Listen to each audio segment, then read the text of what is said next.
And welcome back, fellow gamers of the world. Today we're doing a Let's Play with Maliketh. This is my first ever Let's Play, so I hope you guys enjoy.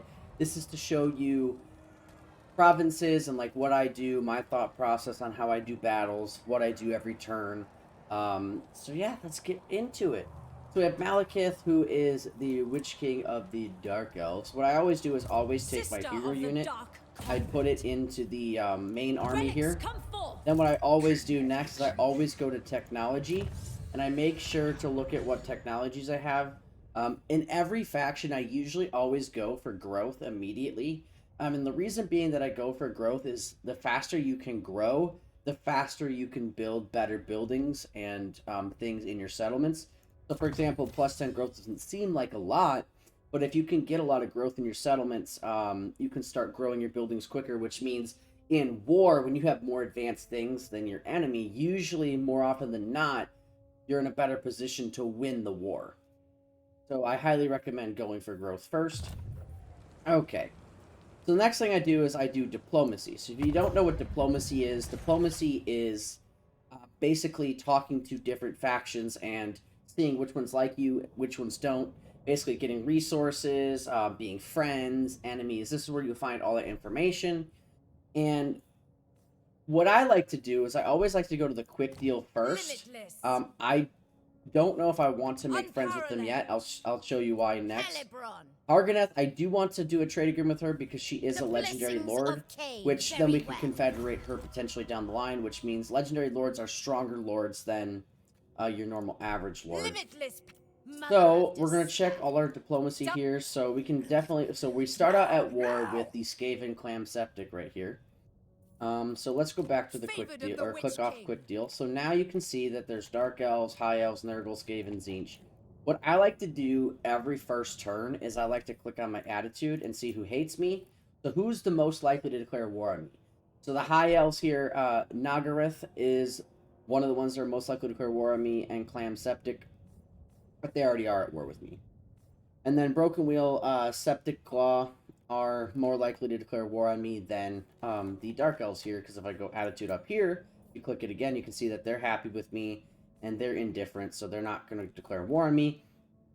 So with that being said, when I go to Quick Deal here, and it says, hey, you can do a treaty with these guys for being friendly, I'm not going to take it because they're neutral with me. They're not against me, they're not for me.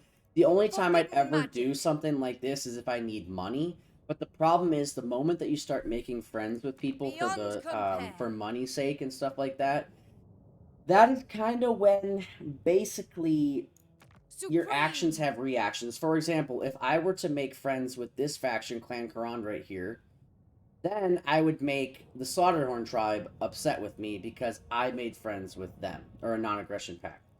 If I were to make friends with these guys, I would make Velkia, I would make this Orc faction and their Norskin faction all upset with me. So that is why I'm not taking the non-aggression pact with them for the money, because I don't need the money right now. It's the first turn, and to me, it doesn't make sense to put myself in a worse position unless I absolutely need the money. Sometimes I'll do this if I know the faction's going to get wiped out in a turn or two, just to steal their money before they die. So that's pretty much it. So how this faction plays, this faction, you capture interns throughout your campaign to bolster construction income using dictats and rights to maintain population through sacrifice. You can perform the sacrifice to Mathalan to enable summoning of Black Arcs, which Black Arcs are the Dark Elves, like, special, basically their special thing. It's basically a giant ship that goes in the water that can use that can go off the coast. It has like a giant ring around it, and it can help your land armies by like being able to, like, when you join the battle, being able to let you cast spells and stuff like that, as well as it can back you up on like port battles, so you can use it to like actually siege settlements on the port and recruit things from the ship for your main army. So if you want to start like a new province, so it makes it where like raiding around the world and starting somewhere new if you need to a lot easier. And then construction of the Shrine of Widowmaker at the Shrine of Cain and Althwan to obtain the Sword of Cain, a supremely powerful but burdensome weapon. which the Sword of Cain is basically an absolutely amazing weapon. More often than not, it's more useful for evil factions, and the reason I say that is because of the negativities that the Sword of Cain gives you. But that's okay. With Maliketh, it would be totally a-okay. So, with the Sword of Cain, we definitely can get that, but we're not going to get that now. So now let's go look at our building here. So if I go to Negron, the only thing we can do right now is upgrade our settlement. What I'm thinking right now is I'm probably going to delete this building at some point so we can get shades, but the fact that Maliketh, he gives minus 25% upkeep for Dark Shards, I think we might just keep the Dark Shard building or the Shade building. But we have 3 turns so we can upgrade this. So then that's what I usually do is look at my settlement and then, okay, so now this also has, you know, or landmark buildings, and then it also has marble here. If you go to your building browser tab, what does each one do? So this one, Tower of the Blackguard, makes Blackguards cost less for upkeep, increases the recruit rank, and their recruitment duration is minus 1 turn, which is pretty strong. Then we have the Black Tower of Maliketh, which gives you more control faction-wide, which is really nice because Dark Elves suffer from constant rebellions, which is still a good thing if you want more interns. Because if you want more interns, then you can just kill your own people to get your own interns. But having more control is really nice, and income from all buildings is also really nice. And then you can see the Marble Workshop here gives you passive income, gives you marble, which means you can trade that resource, which makes it other people more likely to trade deal with you to get your resources. And you can check out all the other buildings here as well. Okay. So now it says Lord not moved, so we're going to grab our Lord and we're going to go fight this battle. So one thing I always recommend is never auto-resolve, ever. Ever, even if it says decisive victory. And the reason why I say that is if you hit auto-resolve, more often than not, it is going to not be in your favor. And the reason I say that is if I hit auto-resolve right now, half of these units are probably going to be half dead and so on and so forth. And we still want to, just in case, have another battle later down the line. We want to have our troops as healthy as possible. With that being said, I always recommend for newer players, veteran players, experienced players, always fight the battle, don't auto-resolve. Because if you're a newer player, then it also lets you be able to learn how to manage your units better and micro the battlefield to make you a better player. So if you can't auto-resolve, so like failures equal to success. So the more you fail, the more you learn, the more you will learn to be successful. And it's like your simple daily habits. So what that means is that the little things that you do will make you more successful later on, and that goes exactly for this game as well. So we're going to fight the battle.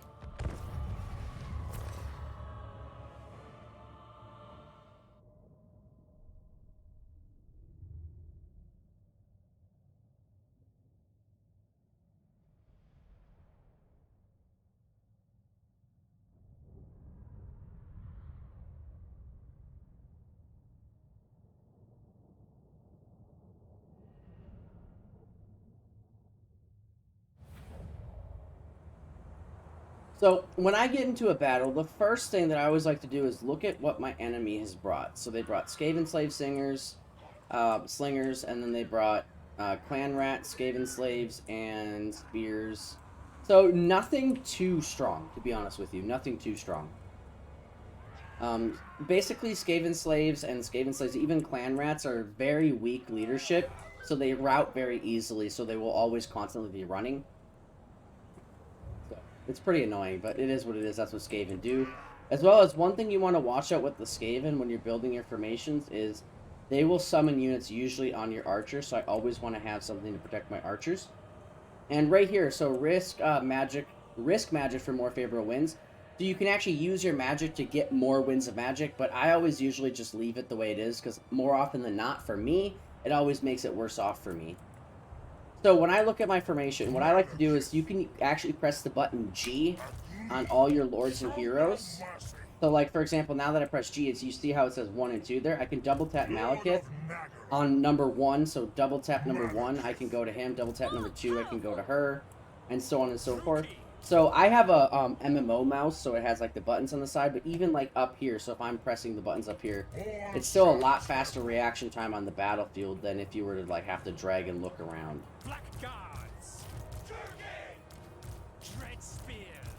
Okay, so let's set up a formation. Looking at this battlefield here, I think the best spot for us to form up is right here. So we're actually going to take this. We're going to stretch out our units. The reason I stretch my units out is just in case they have magic. Because magic is... in other Total War games, how do I explain this? In other Total War games, you don't need to, like, space out your units like this, but in, here, like, for example, if someone had, like, a magic spell, like, Chill Wind, it's called a wind magic. It goes in a straight line, it would do a lot of damage, so what I like to do is usually stagger my units, like this, so that if a wind magic is used on this guy, it should end right before it hits here, which is really helpful. Now we're going to grab our Dark Shards here, we're going to put them in the middle. We're going to stagger them just so slightly.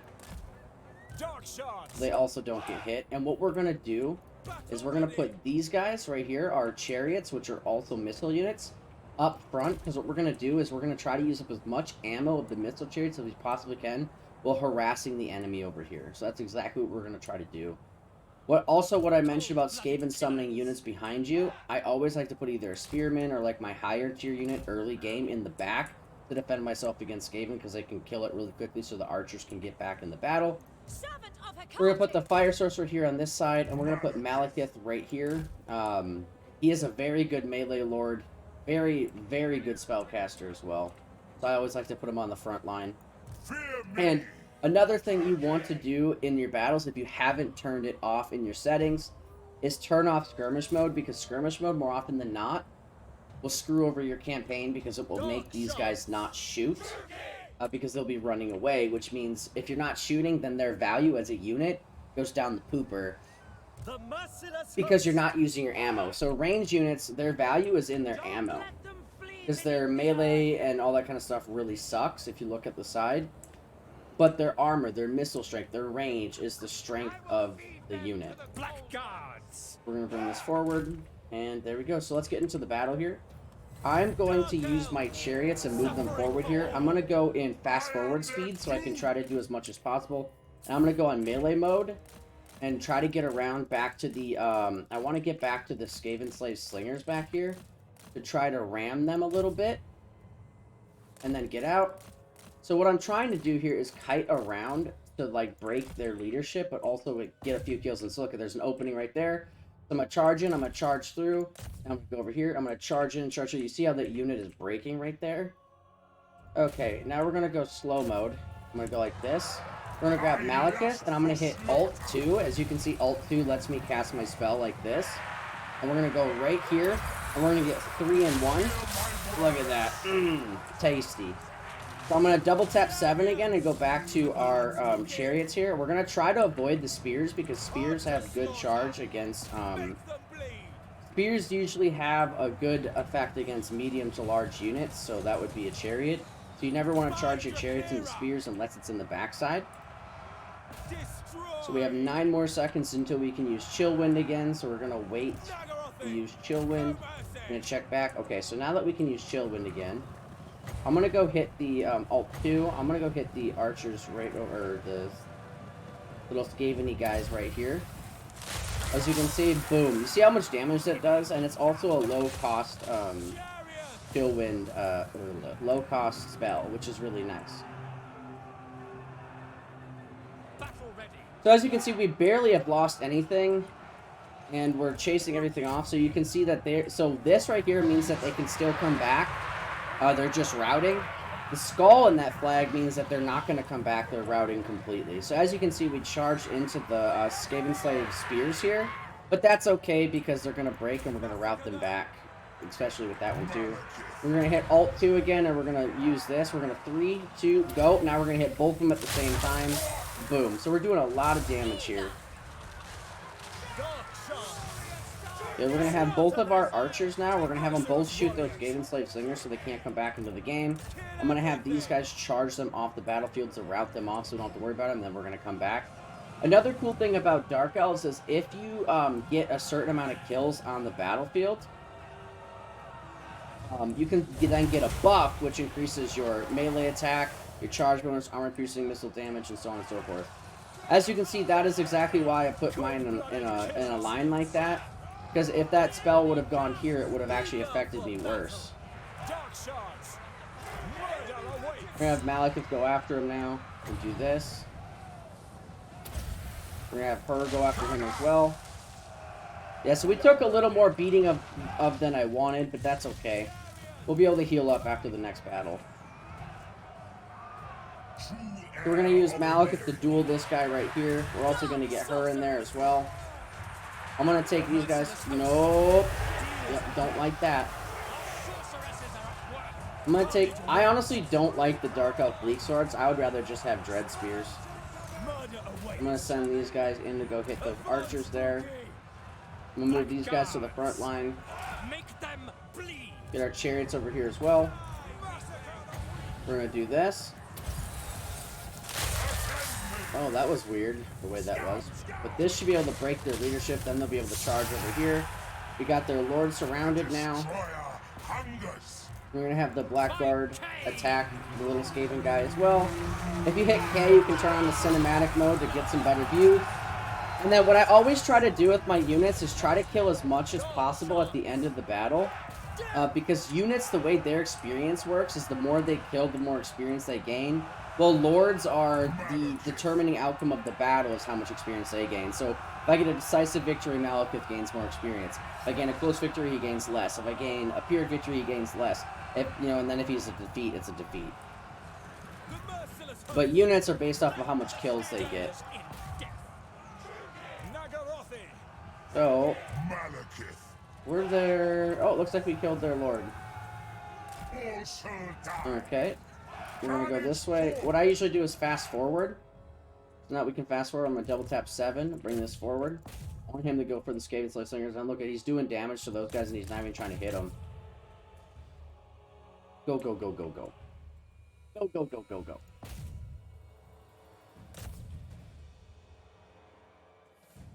Go, go, go, go, go. Get the spears, get the spears. Don't let them escape. Go, go, go, go, go, go. Yes, yes, yes. No, no. Go, go, go. Aw. Well, and there you have it. So that's how I usually think my thought process of the battle. I think we took too many losses, but think about that. We're playing a very hard difficulty, so even units like this can be dangerous. So 49 units lost still isn't that bad, and we still got a bunch of kills here. Look at our chariots, the MVPs that were just charging in to distract the enemy, so we only had to fight half the force at once. In the, I don't know if you guys ever read the Art of War. In the Art of War, it always says to send out your chariots first to distract and to damage the enemy, so your main force can stay healthy, and then your chariots can come back and take a rest, basically. And what I like to do for this is I like to do the enslave, because then after that battle, look at that, all my units are full, and then I gain more interns, which helps my economy. You could do the treasury, but not very, in my opinion, that's not enough money. And experience is nice and all, but later on you can actually get stuff to increase the experience of your units anyway. And we're going to be replacing a lot of these units in the future regardless. There we go. So now that we got him, that was our first battle right there. So what we're going to do next, instead of sitting here and doing nothing, I always like to go for the settlement first, which would be our first province here, which means we'll take our first province. Very well.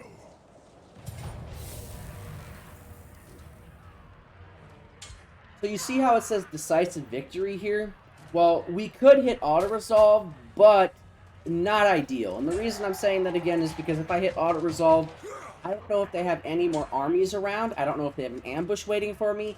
So I need to make sure my troops are as healthy as they possibly can be for the next battle.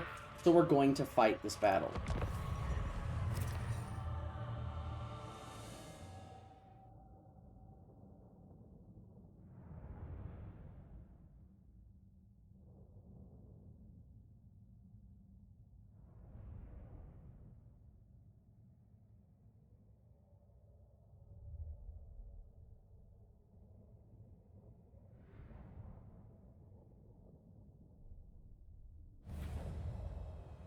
Okay, same thing as before. We're going to assess the battlefield, and we're going to look at our wins. Our wins are, we're not going to risk our wins. We're going to start a deployment.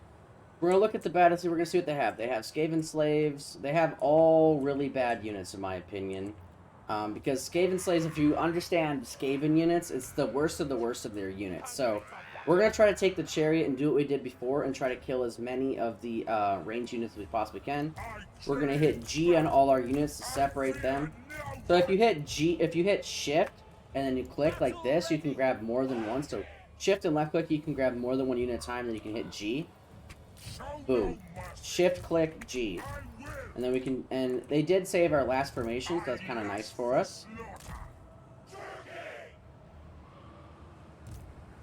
And let's bring our chariots up again. We're going to put them in toggle melee mode. And oops, look what we almost forgot. We almost forgot to turn off skirmish mode.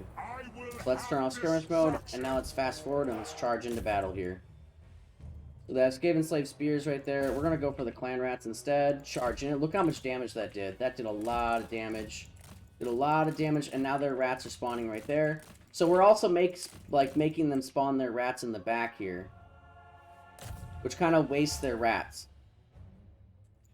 We're going to have these guys go this way for a little bit while I hit play here. We're going to hit Alt 2, and we're going to use Maliketh to take out their range units here.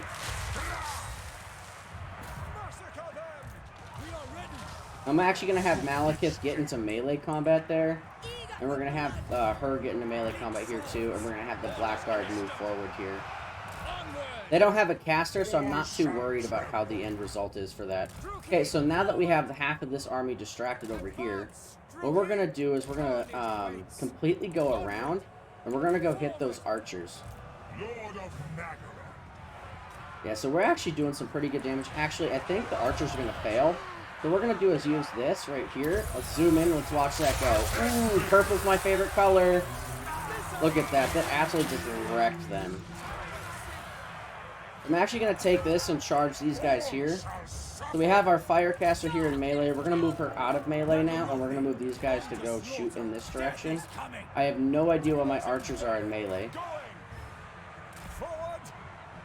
Okay, we're going to take Maliketh. We're going to charge them in the Clan Rat Spears. We're going to have them charge in the back of these guys here. Try to do as much damage as possible. Alt 2, we're going to use our Chill Wind again. So magic on top of the charge should break them. Look at that. There we go, baby. That was a good charge. So they're completely broken. They're surrendered. They're completely broke. They're completely broke. So now we can go focus on using our chariot to go break the rest of these guys over here. And we're going to bring Maliketh back this direction. So you can get ready for more fighting. We're going to take our chariot. Actually, I'm going to take the chariot to go take out these guys right here. Maliketh in 5 seconds can cast another juicy spell.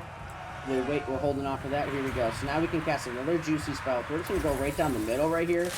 Hit them all. Boom. Just look at the amount of damage that can cause on an enemy. We're going to charge this way. I'm actually going to have Maliketh charge forward. And we're going to move our army slowly close up so we can fire more arrows on our enemy. So I don't want to take too much damage on specific units or on Maliketh himself. So I want to start distributing the damage around.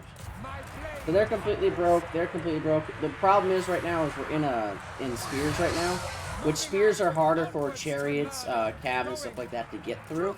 We do have our buff for murderous prowess though, so that's really good with the melee attack, charge bonus, armor piercing, leadership, and vigor per second. So we're gonna get them out of there.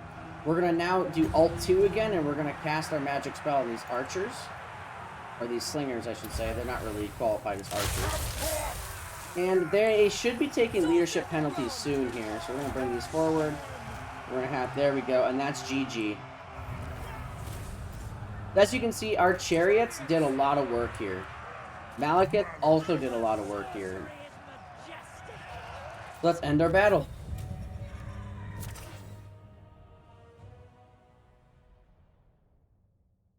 So see, on this battle, we only lost 25.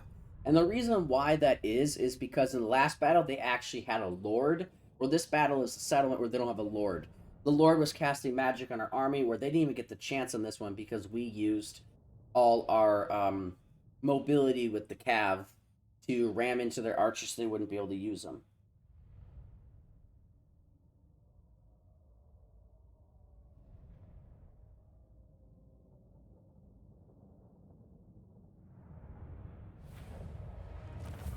And there you have it. Look at all the kills. Even the Sorceress of Fire got a lot of kills. That was a lot of kills, that battle. And what we're going to do, I never do loot and occupy, even if Well, actually, you know what? We might just do it, but it might cause rebellion. But I do want to get my Black Ark as soon as possible, so... I usually never like to do that because it takes time to rebuild it, but we're just going to do it.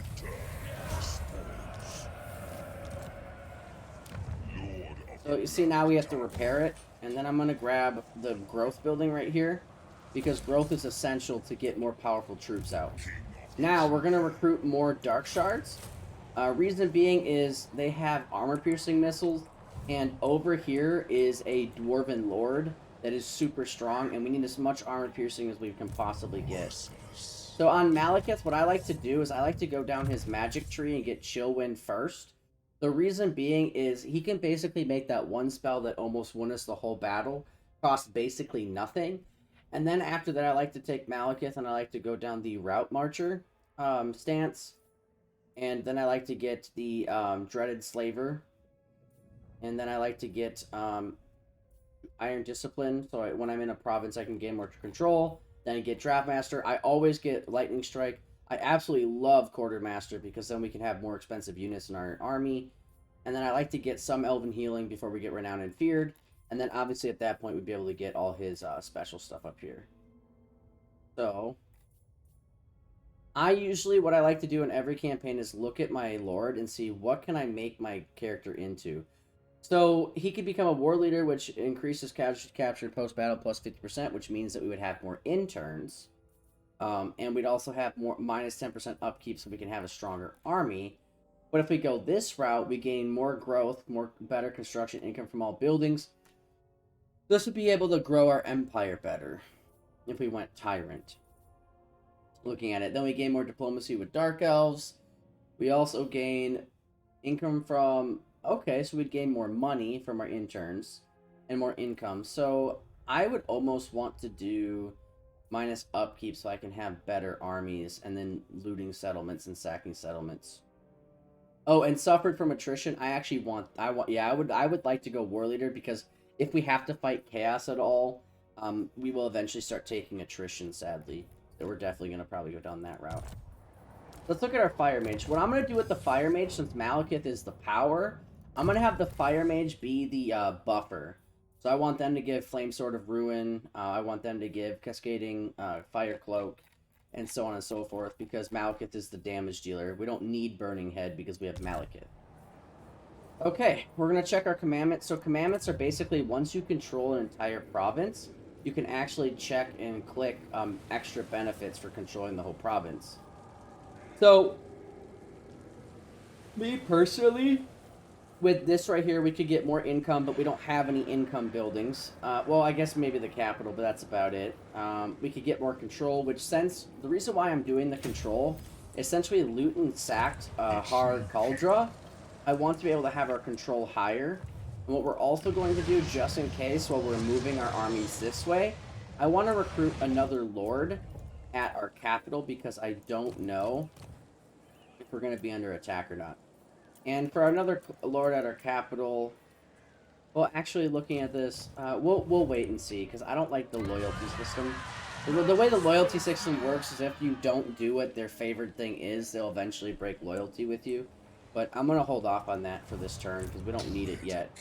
The one thing I am thinking about on turn 3, so once they take this, they're going to come this way. So turn 3 or 4, they're going to take the Altar of Ultimate Darkness. So what I might do is just raid this until the Dowie Lord comes up here. I'm going to have the Dowie Lord attack the Altar of Ultimate Darkness and then attack him from the Altar of Ultimate Darkness. What we could do instead is then go for the Skaven over here and take the Temple of Cain and Rundacto Gorge. But the thing is they're like two separate, they're literally two separate provinces here. So I want to wipe out the Dowie as soon as possible before they get stronger too. So we're going to end our turn.